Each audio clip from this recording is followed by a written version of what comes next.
Hi mga kabayan, for today's vlogs, i-flex ko lang yung mga bigay na perfume ng aking mga parents. Yan yung una ay Arabian perfume or Arabian oud.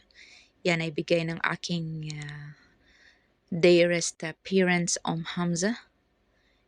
Yan siya, bigay niya yan. Yan, yung sunod naman na blue ay napakabago niyan. Bigay naman ng isa kong parents na si Sagar. Yan. Ang next naman na ating perfume ay galing sa isang parents na nakakaluwag-luwag medyo ang buhay. Yan ay may kasamang oud. And then yung cool water. Binili ko yan. Maganda siyang tinimpla na yan siya. Maganda ang kanyang amoy. Super bango yan. Yan naman yung kulay black is oud na perfume. Arabian oud. Pabango ng mga Arabo, matapang, of course. Yan siya ay galing kay Osama.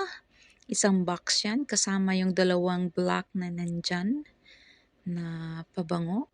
Yung isa niyan ay home scent. Pabango sa loob ng bahay, mahilig ang mga Arabo dyan. Yan naman yung next na ating pabango ay napakabango. Bigay yan ng isang mother. Nakalimutan ko kung sino yun siya. Pero super bango talaga. Paborito ko rin yan na pabango. And then, ang talagang pinaka-best kong paboritong pabango.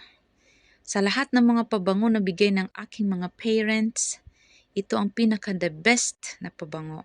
Ang Alcampor at ang Vicks. May isa pa niyan, di ko na nasama dahil ubos na yun ay ang Efficacent.